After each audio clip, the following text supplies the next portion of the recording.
आज का टॉपिक रहेगा आपका ratio and proportion. Part number 6 का डिस्कशन होगा सिमिलर क्वेश्चंस टू पीवाईक्यू, यानी कि आईबीपीएस क्लर्क में जो प्रीवियस ईयर क्वेश्चंस आई है उसी के आधार पर इन क्वेश्चंस को बनाया गया है। तो आज की क्लास का फर्स्ट क्वेश्चन, प्रॉब्लम फर्स्ट देख लेते हैं। There are two vessels A and B containing 50 litre each of pure milk and pure water respectively. यहाँ पे ये बोल रहा है कि दो बर्तन है ए और बी, दोनों में 50 लीटर, एक में क्या है दूध है और दूसरे में 50 लीटर पानी है। तो 10 litres of milk from A is taken and poured into B. बर्तन ए में से 10 लीटर दूध निकाल दिया और बर्तन बी में डाल दिया। Then 12 litre of mixture from B is taken. बर्तन बी में से 12 लीटर मिश्रण को निकाला एंड पॉर्ड इनटू ए, और बर्तन ए में डाल दिया। What is the ratio of the water from vessel A and B. तो बर्तन ए और बी में आपको पानी का अनुपात बताना है कि कितना रहा होगा। चलिए, तो इस क्वेश्चन को किस तरीके से करेंगे। देखो, दो बर्तन है, एक बर्तन ए है, एक बर्तन आप लोगों का बी है। ठीक है, बात समझ में आ रही है। बर्तन ए और बर्तन बी दोनों में, बर्तन ए में क्या है 50 लीटर प्योर मिल्क है, यहां पर क्या है 50 लीटर प्योर मिल्क है बर्तन ए में 50 लीटर। और इसमें अगर मैं बर्तन ए में पानी की बात करूं, वाटर की बात करूं, तो यहां पर जो वाटर दे रखा वो कुछ भी नहीं दे रखा, यानी कि वाटर कितना होगा यहाँ पे 0 लीटर। वाटर कितना होगा यहाँ पे 0 लीटर होगा। तो 50 लीटर यहाँ पर मिल्क है और 0 लीटर क्या है वाटर है। अगर बर्तन बी में मैं प्योर मिल्क की बात करूं तो मिल्क यहाँ पर क्या है 0 लीटर है, क्योंकि कुछ नहीं दे रखा है, 0 लीटर है। जबकि पानी दे रखा है यहाँ पर 50 लीटर। तो वाटर कितना है यहाँ पर 50 लीटर है। कितना है 50 लीटर। तो देखो, ये क्वेश्चन में गिवन है कि बर्तन ए में प्योर मिल्क और वाटर कितना है 50 लीटर, तो प्योर मिल्क है और वाटर 0 लीटर है। और बर्तन बी की अगर हम लोग यहाँ पर बात करें तो मिल्क है 0 लीटर, वाटर है 50 लीटर। यहाँ तक की बात क्लियर होगी। अब क्वेश्चन में बोल रहा है कि 10 litres of milk from A is taken.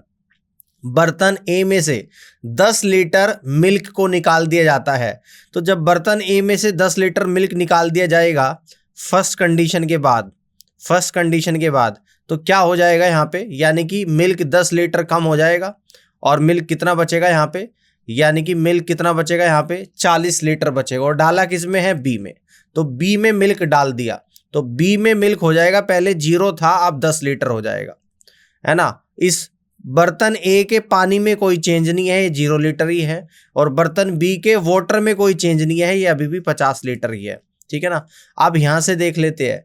Then 12 litres of mixture from B is taken. बर्तन बी में से 12 लीटर मिक्सचर को निकाला जाता है। अब देखो, जब 12 लीटर इस मिक्सचर को निकाला जाता है और बर्तन ए में डाल दिया जाता है। अब देखो किस रेशो में निकाला जाएगा। बर्तन बी में मिल्क और वाटर का रेशो 10 और 50 लीटर, यानी कि 1:5 का रेशो है। तो 1:5 का रेशो है, टोटल 6 आ गया और 12 लीटर को निकाला जा रहा है। तो यानी कि 2 लीटर यहां से और 10 लीटर यहां से निकाला जा रहा है। ठीक है ना। तो जब यहां से 2 लीटर मिल्क निकाला जाएगा बर्तन बी से, और कहां डाल दिया जाएगा बर्तन ए में, तो बर्तन ए में मिल्क हो जाएगा 42 लीटर। और 10 लीटर वाटर निकाला जाएगा तो बर्तन ए में 10 लीटर वाटर हो जाएगा। और यहां पर क्वांटिटी कितनी बचेगी, ये 8 लीटर बचेगी और ये आप लोगों की 40 लीटर यहां पर बचेगी। इसको मैं हटा देता हूं फिलहाल के लिए। अब जो फाइनल क्वांटिटी बची है सेकंड कंडीशन के बाद, वो मैंने यहाँ पे लिख दी है। वो क्वांटिटी बची है आप लोगों की यहाँ पे कितनी है, आप देख सकते हो यहाँ पे कि बर्तन ए में मिल्क 42 है, वाटर 10 है। बर्तन बी में मिल्क 8 है और वाटर 40 है। अब यहां से आपसे क्या पूछता है कि what is the ratio of water from vessel A and B, यानी कि पानी बताना है ए और बी दोनों में। ठीक है ना। तो कितना हो जाएगा 10:40, यानी कि 1:4। This is the right answer of this question. B is the correct answer of this question. इस तरीके से आप लोग इस क्वेश्चन को बना लोगे। ठीक है, ऑल क्लियर। ये पूरा सॉल्यूशन यहां पर दे रखा है आपके रेफरेंस के लिए, आप इसको देख सकते हो। अब यहां पर कुछ भी आपसे पूछेगा सेकंड ऑपरेशन के बाद, तो आप लोग अपने आंसर को निकाल सकते हो। सेकंड प्रॉब्लम को देखते हैं।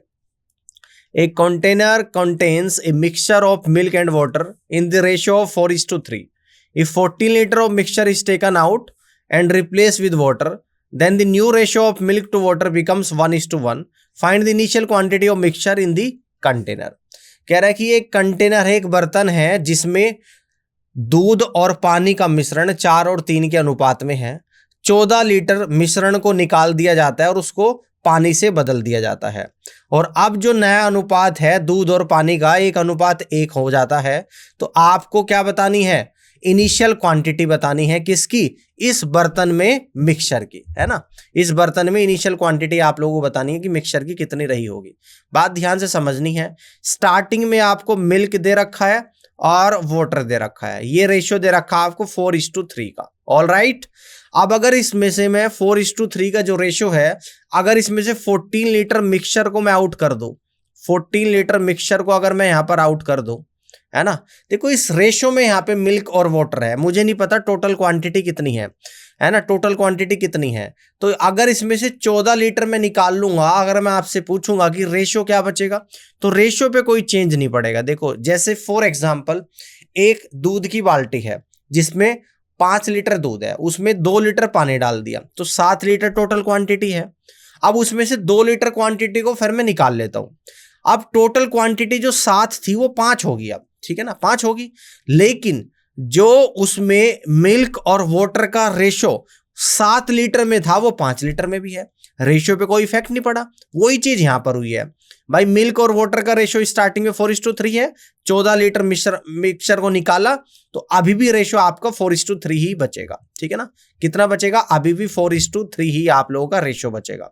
अब ये बोल रहा है कि इसको निकाल दिया जाता है और वाटर से रिप्लेस कर दिया जाता है, यानी कि जितना मिक्सचर निकाला है उतना ही इसमें वाटर को ऐड कर दिया जाएगा। किसको ऐड करा जाएगा? वाटर को।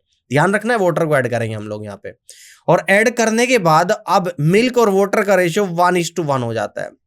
अब देखो ध्यान से समझना, वाटर को मैं ऐड कर रहा हूं, अगर वाटर ऐड कर रहा हूं तो मिल्क तो सेम होगा। अब मिल्क ऊपर क्या है 4 यूनिट और नीचे क्या है 1, तो नीचे भी सेम करूंगा, 4 से मल्टीप्लाई कर दूंगा। तो यानी कि ये जो फाइनल रेशियो आपका आएगा निकल कर, ये रेशियो आपका, इसको देखो 4 के अंदर गुणा करूंगा 4:4 आ जाएगा आपका, ठीक है ना। अब ये रेशियो 4 के अंदर नीचे गुणा करूंगा 4:4 आएगा। तो अब ये रेशियो खत्म हो गया, अब आपका फाइनल रेशियो बचा 4:4। देखो मिल्क क्या था? पहले भी 4 था, अभी भी 4, कोई चेंज नहीं। ऐड क्या करा है? पानी को ऐड करा है। 3 से कितना हो गया? 4 हो गया। कितना यूनिट ऐड हुआ है? 1 यूनिट ऐड हुआ है। और सवाल में बोल रहा है कितना हुआ है? 14 लीटर, यानी कि 1 यूनिट की वैल्यू कितनी है? 14 लीटर है। पूछता क्या है आपसे? Find the initial quantity of mixture, mixture की इनिशियल क्वांटिटी।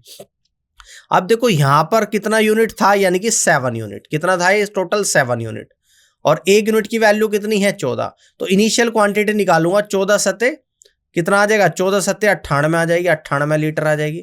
और ये 14 लीटर स्टार्टिंग में मिक्सचर निकाला था, तो 14 और जोड़ दूंगा, 14 लीटर। तो यानी कि यहां से इनिशियल क्वांटिटी आप लोगों की निकल कर आएगी, इनिशियल क्वांटिटी आपकी जो निकल कर आएगी 98 और प्लस 14, यानी कि टोटल आप लोगों की निकल कर आएगी 112 लीटर। तो इस तरीके से आप लोग यहां से कह दोगे कि A is the right answer of this question. All right, all clear सभी को। नेक्स्ट प्रॉब्लम, नेक्स्ट देखते हैं। प्रॉब्लम 3 है, a vessel contains 96 litre mixture of juice and water in the ratio of 9:7 respectively. If y liter of juice is added in the vessel, then the new quantity of juice becomes 50% more than water in vessel. Then find y. एक बर्तन में 96 litre मिश्रण में juice और पानी का ratio 9:7 है। अगर y लीटर जूस को इसमें डाल दिया जाता है तो जो नई क्वांटिटी है उसमें जूस कितना हो जाता है? पानी से 50% ज्यादा हो जाता है। तो आपको ये बताना है कि जो y की वैल्यू है कितनी है, और y क्या था? कितना जूस ऐड करा है। तो ध्यान से आप लोगों को यहां पर समझना है। स्टार्टिंग में जो टोटल क्वांटिटी है वो कितनी है आप लोगों की? 96 लीटर। कितनी है? 96 लीटर, जिसमें क्या क्या है? आपका जूस है और वाटर है। क्या है? जूस है और वाटर। जूस को जे से डिनोट करा, वाटर को W से। किस रेशियो में है? 9:7 के रेशियो में है। क्लियर है? अब इसमें y litre of juice is added, juice को मैंने इसमें ऐड करा है, तो नई क्वांटिटी कितनी होगी जूस की? 50% ज्यादा होगी। किससे? पानी से। अगर पानी की 100% है तो जूस हो जाएगा अब आपका 150%, यानी कि 3:2 का रेशो आ जाएगा। तो यानी कि अब नई क्वांटिटी होगी 3:2। ऑल राइट, कितनी होगी? 3:2। कब होगी? जब जूस ऐड करा है y लीटर। यहां पे मैंने जूस ऐड करा है, पानी में तो कोई चेंज नहीं आया, तो पानी जितना पहले था इतना अभी भी है। तो देखो पानी ऊपर 7 यूनिट नीचे 2 यूनिट, तो पानी को सेम बनाऊंगा, ऊपर 2 की मल्टीप्लाई नीचे 7 की मल्टीप्लाई। तो जो न्यू रेशो निकल कर आएगा 2 की गुणा 8 में, 2 9 18, 2 7 14, 7 3 21 और 7 दूनी 14 आ गया। यानी कि वाटर तो बिल्कुल सेम है, जूस ऐड हुआ है आपका। तो कितना जूस आप लोगों का यहाँ पर ऐड हुआ है? तो आप कहोगे सर 18 से 21 होगा, यानी कि 3 यूनिट ऐड हुआ है। कितना ऐड हुआ है? 3 यूनिट ऐड हुआ है। स्टार्टिंग में क्या बोल रहा है कि 96 लीटर क्वांटिटी है। कितनी है? 96। अब मेरे पास जो स्टार्टिंग रेशो है ना वो 18:14 है, यानी कि ये मेरे पास स्टार्टिंग रेशो है 18:14। तो 18:14 के उन दोनों को अगर मैं ऐड करूंगा तो टोटल कितना है? 32 यूनिट, ठीक है ना। और इस 32 यूनिट की वैल्यू कितनी है? 96 लीटर है। तो 1 यूनिट की वैल्यू 3 लीटर और 3 यूनिट ऐड हुआ है, तो 3 × 3, तो that means is equal to 9 litre. तो यानी कि यहां पर कितना जूस ऐड हुआ है? यानी कि 9 लीटर जूस ऐड हुआ है। तो that means D is the right answer of this question. All right, all clear? कर लोगे इस तरीके से, बहुत बढ़िया। प्रॉब्लम नेक्स्ट, प्रॉब्लम 4 को यहां पे देखते हैं। The total population of A city is 2100 where number of males 60 less than that of females. If the number of male reduced by 40% and that of females increased by 40%, then find the new population of town. Question में बोल रहा है कि total population यानी कि कुल जनसंख्या है एक शहर की 2100, जिसमें जो आदमी हैं वे औरतों से 60 कम है। अब ये बोला जा रहा है कि अगर आदमियों की संख्या को 40% कम कर दिया जाए और औरतों की संख्या को 40% बढ़ा दिया जाए तो आपको उस शहर की नई जनसंख्या बतानी है कि कितनी रही होगी, ठीक है ना। चलिए, स्टार्टिंग में टोटल कितने हैं? 2100 लोग हैं एक शहर में, जिसमें ये दे रखा है कि 60 आदमी औरतों से कम है। तो जो कम वाले उसको माइनस करूंगा, तो यानी कि यहां पर बच जाएगा 2040 और इसको 2 इक्वल पार्ट में डिवाइड कर दूंगा, यानी कि 1020 और 1020। कौन कम है? आदमी। और 60 जो मैंने माइनस करा था इसको मैं ऐड कर दूंगा यहां पर, यानी कि 1080। तो इसका मतलब आदमी तो आ गया आप लोगों के 1020 और फीमेल यानी कि औरत आ गया आपकी 1080। बात समझ में आ रही है यहां तक की? 2100 में से 1020 आदमी हैं और 1080 आपकी औरतें हैं। If the number of male reduce by 40%, अगर आदमियों को 40% कम कर दिया जाए, यानी कि आदमी कितने हो जाएंगे? अब 1020 और माइनस 1020 का 40%, और इस 40% की फ्रैक्शन वैल्यू होती है 2/5, ठीक है ना। प्लस, और जो फीमेल है उसको 40% बढ़ा दिया जाए। फीमेल कितनी है आपकी? 1080 और प्लस 1080 का 40% यानी कि 2/5। ये न्यू पॉपुलेशन आएगी, न्यू टोटल पॉपुलेशन। हम लोग यहां से इस तरीके से निकाल लेंगे। यही तो आप लोगों ने पूछा है। अब देखो 1020 और 1080 यानी कि 2100 तो आप लोगों का ये आ गया। अब 5 से कट करूंगा, 5 दूनी 10, 5 चौक 20, 204 गुणा 2 यानी कि माइनस का 408 आप लोगों का यहाँ पे आएगा, प्लस का 5 से कितनी बढ़ जाएगा? 5 दूनी 10, 5 एकम 5, 5 छंग 30, 216 और गुणा 2 यानी कि 432 आपका यहाँ पर आएगा। तो कितना आ गया आप लोगों का? 2100 माइनस का 408 और प्लस का 432 यानी कि प्लस बचेगा 24। तो फाइनल जो पॉपुलेशन आएगी 2124 आएगी, यानी कि अब इस शहर की जो टोटल पॉपुलेशन है वो 2124 होगी, यानी A is the right answer of this question. All right, कर लोगे? चलिए 2124, आगे बढ़ते हैं।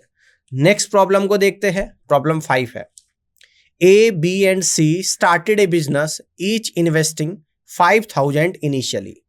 After 8 months, C withdraws 1,000 rupees, A invests 1,000 more and B invests 3,000 more. At the end of year, total profit was 43,200. Find the share of B. A, B, C एक business की शुरुआत करते हैं और प्रत्येक 5-5 हजार रुपए लगाता है। 8 महीने के बाद सी 1,000 रुपए निकाल लेता है, ए 1,000 रुपए और लगा देता है और बी 3,000 रुपए और लगा देता है। तो एक साल के अंत में टोटल लाभ है 43,200 रुपए। तो बताओगे इसमें बी का कितना लाभ होगा? चलिएगा, आपको मैंने बताया था फॉर्मूला कि प्रॉफिट इक्वल टू क्या होता है? Profit equal to investment into time होता है। इन्वेस्टमेंट इनटू टाइम, यानी कि प्रॉफिट किस हिसाब से बटेगा? जितना पैसा जितने समय के लिए लगाओगे। क्लियर है? मुझे यहाँ पे इन्वेस्टमेंट भी दे रखा और टाइम भी दे रखा है, तो मेरा यहाँ से प्रॉफिट निकल जाएगा। तो निकाल लेते हैं। यहाँ पर ए है, यहाँ पर बी है और यहाँ पर सी है। तो यहाँ पे मैं डायरेक्ट प्रॉफिट निकाल रहा हूँ इन तीनों का। अब ए कितने पैसे लगाता है स्टार्टिंग में? 5,000 रुपीज। कितने महीनों के लिए लगाता है स्टार्टिंग में? 8 महीनों के लिए लगाता है। उसके बाद क्या करता है ए? 1,000 रुपये और लगा देता है, यानी कि 5 में एक और जोड़ देगा, 6,000 रुपये हो जाएंगे अब ए के। कितने महीनों के लिए? टोटल 1 साल की बात हो रही है। अगर 8 महीनों के लिए 5,000 लगाए, 1 साल की बात है, तो 4 महीनों के लिए 6,000 लगाएगा। तो 4 महीनों के लिए क्या लगाएगा? 6,000 रुपये लगाएगा। बात समझ में आ गई? बी स्टार्टिंग में कितना लगाता है? 5,000 रुपये, और बी भी 8 महीने के लिए लगाता है। देन इसके बाद क्या करता है बी? 3,000 रुपये और ऐड कर देता है, यानी कि 5 पहले लगाए थे, 3 और जोड़ देगा, 8,000 रुपये लगाएगा और अगले 4 महीनों के लिए। अब बात आएगी यहाँ पर सी की। सी स्टार्टिंग में 5,000 रुपये लगाता है 8 महीनों के लिए। देन इसके बाद सी ने क्या करे? 1,000 रुपये निकाल लिए। तो यानी कि अब सी लगा रहा है केवल 4,000 रुपये और अगले 4 महीनों के लिए। अब ये टोटल प्रॉफिट निकल जाएगा यहाँ पर। ए ने 5,000 रुपये 8 महीने के लिए लगाए और 6,000 रुपये 4 महीने के लिए, यानी कि 1 साल के लिए टोटल इन्वेस्टमेंट ए का भी आ गया, बी का और सी का, क्वेश्चंस के अकॉर्डिंग। अब देखो यहाँ पर 1,000 हर जगह कॉमन आ रहा है, तो 3 जीरो यहाँ से भी कैंसिल आउट, यहाँ से भी कैंसिल आउट, यहाँ से भी कैंसिल आउट, यहाँ से भी, और सी में से भी कैंसिल आउट हो जाएगी। अब सोल्व करेंगे, 5 8 40 और प्लस का 6 चौक 24 आ जाएगा। बी की बात करेंगे, 5 8 40 और प्लस का 8 चौक 32 आ जाएगा। सी की बात करेंगे, 5 8 40 और प्लस का 4 चौक 16 आ जाएगा। अब ये रेशियो जो आया 40 और 24 यानी कि 64 आ गया, 40 और 32 यानी कि 72 आ गया, 40 और 16 यानी कि 56 आ गया। अब इसको और मैं एलिमिनेट कर सकता हूँ। 4 से कटेगा 16 टाइम, ये 4 से कटेगा आप लोगों का कितना? 18 टाइम्स, ये 4 से कटेगा आपका 14 टाइम्स, ये 4 से कटेगा आपका यहाँ पे 14 टाइम्स। तो टोटल कितना आ गया प्रॉफिट का रेशियो? 16:18 और इस टू कितना आ गया? 14। तो 16 14 30 30 और 18 कितना होता है? 48 यूनिट। यानी कि टोटल आपकी वैल्यू जो निकल कर आई वो 48 यूनिट आई टोटल प्रॉफिट। क्वेश्चन में टोटल प्रॉफिट आपको दे रखा है 43,200 रुपीज, है ना? 43,200 रुपीज आप लोगों को यहाँ पे गिवन है। क्लियर है बात? समझ में आ रही है? यानी कि टोटल प्रॉफिट मेरे हिसाब से 48 यूनिट आया, ऊपर मैं कर रहा हूं यहाँ पर, और क्वेश्चन में दे रखा 43,200 रुपीज। तो 48 से कितनी बार जाएगा आपका? 900 टाइम्स ही एलिमिनेट हो गया, यानी कि 1 यूनिट 900 के बराबर। तो बी का हिस्सा बताना है, यानी कि 18 यूनिट। तो बी का शेयर मैं यहाँ पे निकालूंगा, जो कि निकल कर आएगा 18 यूनिट है, और 1 यूनिट की वैल्यू कितनी है? 900 रुपीज। तो यहाँ पे आएगा 18 गुणा 900, यानी कितना होता है? 162 और 00, यानी कि 16,200 रुपए आ जाएंगे यहाँ पे बी का हिस्सा। तो that means D is the right answer of this question. All clear? D option इस तरीके से इस क्वेश्चन का बिल्कुल करेक्ट आंसर यहां पर बनेगा। All clear? नेक्स्ट, ठीक है, प्रॉब्लम 6 को यहां पे देख लेते हैं। Dinesh and Anuj are 2 business partners. They invest their capital in the ratio 7:12. After 8 months, a third person, Pawan, joins them with a capital of 2/3 of that of Anuj. After a year, profit share of Dinesh was 8,400 rupees. Then find total profit. फिर से partnership का question है। Formula हम लोग वही use करेंगे कि profit equal to investment into time होता है। P फॉर प्रॉफिट है यहाँ पर, I फॉर इन्वेस्टमेंट और T फॉर टाइम है। केवल पार्टनरशिप के क्वेश्चंस में एक ही फॉर्मूला आप लोगों को यहाँ पर लगाना है। स्टार्टिंग में बोल रहा है कि दिनेश और अनुज एक बिजनेस की शुरुआत करते हैं और वह 7 और 12 के अनुपात में पैसा लगाते हैं। 8 महीने के बाद एक तीसरा पार्टनर आ जाता है पवन, और उसी बिजनेस को ज्वाइन कर लेता है, और वह जितना पैसा अनुज ने लगाया था उसका 2/3 भाग लगाकर बिजनेस में शुरुआत कर देता है। 1 साल के बाद में दिनेश को 8400 रुपए का लाभ होता है। तो आपको बताना कुल लाभ कितना होगा। तो यहां से मैं निकालूंगा प्रॉफिट। बात समझना है आपको, यहां से हम लोग निकालेंगे प्रॉफिट। अब profit equal to investment into time होता है। कितने लोग हैं? एक दिनेश है यहाँ पे हमारे पास, दिनेश के बाद है अनुज, और उसके बाद है यहां पर पवन, ठीक है ना। दिनेश लगाता है पैसा 7 और अनुज लगाता है 12, यानी कि 7:12 के रेशियो में इन्वेस्टमेंट करते हैं। All clear? कितने महीने के लिए करते हैं? 1 साल की बात हो रही है यहाँ पे, टोटल 1 साल की, यानी कि ये करते हैं 12 महीने के लिए दिनेश और 12 महीने के लिए अनुज। लेकिन 8 महीने के बाद, बिजनेस शुरू होने के 8 महीने के बाद पवन बिजनेस में जुड़ जाता है और अनुज के द्वारा लगाए गए पैसे का 2/3 भाग लगाता है। अनुज ने 12 यूनिट लगाया था, उसका 2/3 भाग लगाता है। 8 महीने के बाद और 1 साल के बाद आपका प्रॉफिट आ जाता है। बिजनेस शुरू हुआ, उसके 8 महीने के बाद लगाया और 1 साल के बाद हमने प्रॉफिट निकाला, यानी कि केवल पवन ने 4 महीने के लिए पैसा लगाया। 3 से 12 आपका जाएगा 4 बार। All clear. अब देखो 4 एकम 4, 4 थी 12 और 4 थे 12, यानी कि जो तीनों रेशो में कॉमन वैल्यू थी उसको मैंने कट कर दिया। 4 कॉमन था तो 4 को मैंने कट कर दिया। बाकी कुछ कॉमन वैल्यू दिख रही है आपको? नहीं दिख रही है। 7 गुणा 3 यानी 21, 12 थी 36 और 4 दूनी 8, यानी कि दिनेश, अनुज और पवन के प्रॉफिट का रेशो आया 21:36:8। ठीक है ना। अब टोटल कितना आ गया? 21 और 36 होता है आप लोगों का 57 और 57 8 कितना होता है आप लोगों का? 65 यूनिट। टोटल आपका 65 यूनिट आ गया।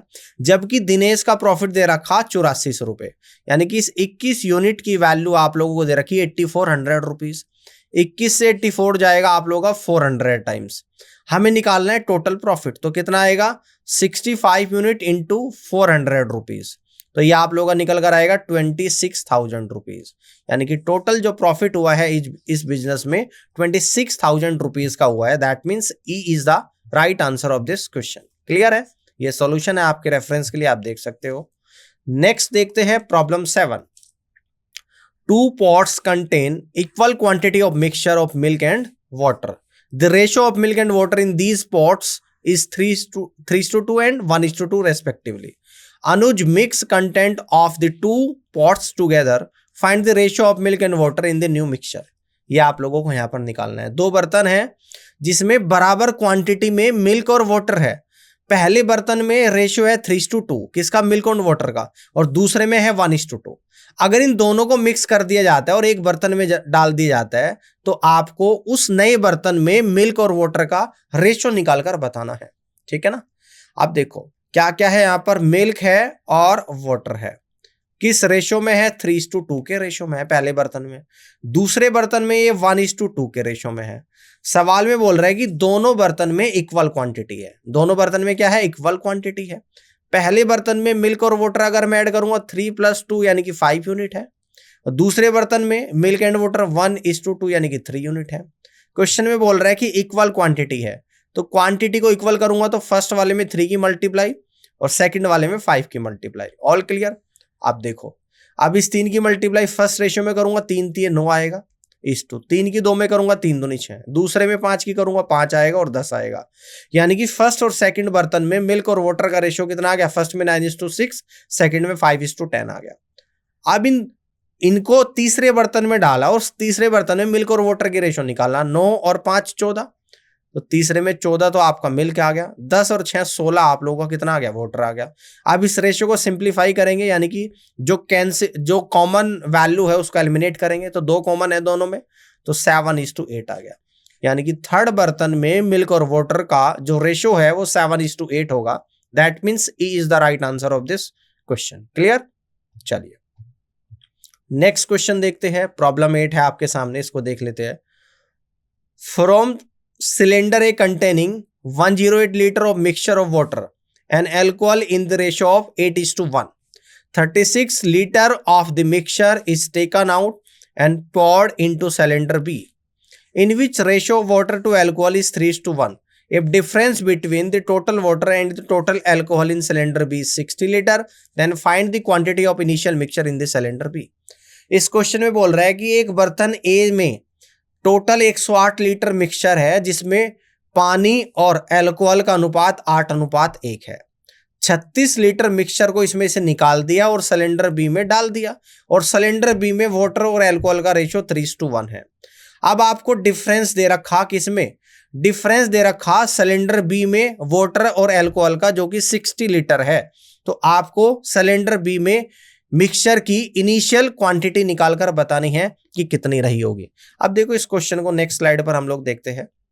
देखो ध्यान से समझिएगा, सिलेंडर बी में आपका वाटर और अल्कोहल का रेशियो कितना है? 3:1 है। तो इस रेशियो का अगर मैं मान लूं कि 3x और 1x, यहीं पे मान लेता हूं कि इस रेशियो को मैं मान लेता हूं सिलेंडर बी में वाटर और एल्कोहल का रेशियो को 3x और 1x मान लेता हूं। क्लियर है? यहां पे लिख भी दिया है, let the initial water and alcohol in cylinder B is 3x litre and x litre respectively. Cylinder B में वाटर 3x है, एल्कोहल 1x है। ठीक है ना? अब इसमें क्या करा जाता है, सिलेंडर बी में क्या कर दिया जाता है, 36 लीटर मिक्सचर डाल दिया जाता है। किससे? ए से निकालकर, है ना, ए से निकालकर। तो सिलेंडर बी में 3x क्या है आपका, वाटर है, 36 लीटर निकाला जा रहा है किससे, ए से। और ए में किस रेशियो में है भाई, ये 8:1 में, यानी कि 8 और 1 यानी कि टोटल 9 है। 9 में से 8 भाग निकाला गया, तो 9 में से 8 भाग निकाला गया किसका, 36 का। क्लियर है? ये क्या हो गया भाई आपका, सिलेंडर बी में वाटर हो गया। ये सिलेंडर बी में आप लोगों का निकल कर आ गया वाटर, किसमें, बी की मैं बात कर रहा हूं।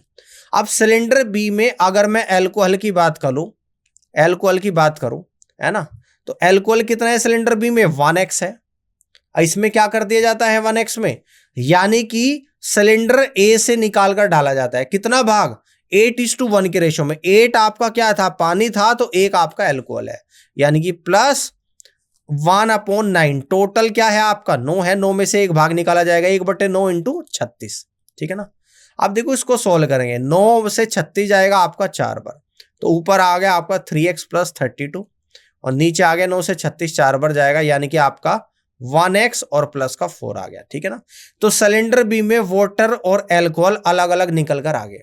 अब आपको ये बोल रखा कि सिलेंडर बी में वाटर और एल्कोहल का जो रेशियो है वो 60 लीटर है। नहीं, सिलेंडर बी में वाटर और एल्कोहल का डिफरेंस जो है वो 60 लीटर है।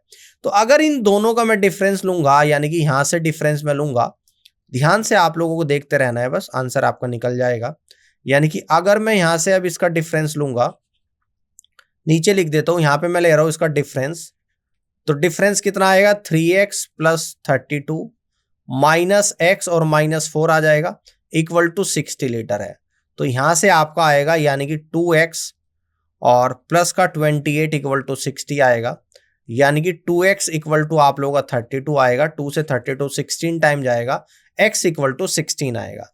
तो अब आपसे पूछता है कि find the quantity of initial mixture in cylinder B. x बराबर 16 आ गया, सिलेंडर बी में मिक्सचर की इनिशियल क्वांटिटी। सिलेंडर बी में आपका 3x तो था, क्या था, वाटर था, और 1x क्या था आपका, पानी था। तो टोटल मिक्सचर कितना था, 4x, और x की वैल्यू कितनी है, 16, तो 4 गुना 16 यानी कि 64 लीटर। तो दैट मीन्स कि सिलेंडर बी में मिक्सचर की इनिशियल क्वांटिटी कितनी होगी, 64 लीटर होगी। All clear? चलिए, तो इस तरीके से C is the right answer of this question. आपके रेफरेंस के लिए ये कंप्लीट सॉल्यूशन भी आप लोगों को यहां पर गिवन है। ठीक है ना? प्रॉब्लम 9 को समझते हैं। A receives 1/3 of the total profit and the remaining is divided between B and C in the ratio of 11:14. If the difference between the profit share of C and A is 300 rupees, what is the B share? यहां पर बोल रहा है कि कुल लाभ में से A को 1/3 भाग प्राप्त होता है, और जो लाभ बचता है उसको B और C के बीच में 11 और 14 के अनुपात में बांट दिया जाता है। अगर C और A के लाभ के बीच का अंतर 300 रुपए है, तो आपको B के लाभ का हिस्सा बताना है कि कितना होगा। चलिए इस क्वेश्चन को करते हैं। अगर मैं टोटल प्रॉफिट एज्यूम कर लेता हूं, यहां पर हमने माना कि टोटल प्रॉफिट क्या है आप लोगों का, x है, ये हमने मान लिया। A को कितना मिल रहा है, टोटल का 1/3, यानी कि x का 1/3 मिलेगा, x/3 मिलेगा। तो रिमेनिंग कितना बचा यहां पे, तो आप कहोगे सर यहां से रिमेनिंग आप निकाल देंगे। टोटल आपका x था, जिसमें से A को x/3 मिला, तो रिमेनिंग बचेगा आपका 2x/3। अब इस 2x/3 को B और C के बीच में 11 और 14 के अनुपात में बांटना है। तो यहां से B का हिस्सा निकालूंगा। 11 और 14 टोटल कितना होता है, आप कहोगे सर 25 होता है, यानी कि 25 में से 11 भाग B को मिल रहा है। तो 25 में से 11 भाग B को मिल रहा है, यानी कि 11 को मिल रहा है 11/25। किसका मिल रहा है, जो बचा है, और बचा कितना है आपका, 2x/3 बचा है, यानी कि 22x/75 B को मिलेगा। C को कितना मिलेगा, देखो C को मिल रहा है 14/25 भाग, किसका मिल रहा है 14/25, जो बचा है, और बच रहा है आपका 2x/3। तो ये आपका निकल कर आएगा 28x/75। अब क्वेश्चन में ये दे रखा कि C और A के प्रॉफिट के बीच का डिफरेंस 300 रुपए है, C और A। तो A का कितना है आपका x/3 और C का कितना है 28x अपॉन 75। तो ये डिफरेंस आपको यहाँ पे गिवन है, यानी कि 28x अपॉन 75 और माइनस x/3। अगर मैं यहाँ पर एलसीएम 75 लूंगा तो ऊपर 28x आ जाएगा, 3 से 75 25 पर जाएगा, 25 इंटू एक्स यानी कि 25x आएगा। तो ये आप लोगों का निकल कर आ गया 3x अपॉन 75, यानी कि सी और ए का जो डिफरेंस हमारे हिसाब से निकल कर आया वो 3x अपॉन 75 आया, जबकि ये वैल्यू क्वेश्चन में आपको गिवन है और ये वैल्यू क्वेश्चन में आप लोगों को दे रखी है 300 रुपीज। कितनी? 300 रुपीज। अब 3 से 300 100 टाइम्स जाएगा, यानी x की जो वैल्यू निकल कर आएगी वो 7500 रुपीज यहां पर निकल कर आएगी। x की जो वैल्यू निकल कर आएगी वो 7500 रुपीज निकल कर आएगी। अब b का शेयर आप लोगों को यहां पर बताना है कि कितना होगा। तो b कितना है आपका 22x और x कितना है 7500 और डिवाइडेड बाई 75, इससे 100 बढ़ जाएगा और 100 गुणा 22 यानी कि 2200 रुपये। तो दैट मीन्स हम लोग यहां से कह सकते हैं कि इस प्रॉफिट में से बी को कितने मिलेंगे? 2200 रुपीज मिलेंगे। तो ये सॉल्यूशन भी आपकी रेफरेंस के लिए यहां पर दे रखा है। तो आई होप कि आज का ये सेशन आप सभी को अच्छा लगा होगा और इस वीडियो को देखने के लिए आप सभी का बहुत बहुत धन्यवाद।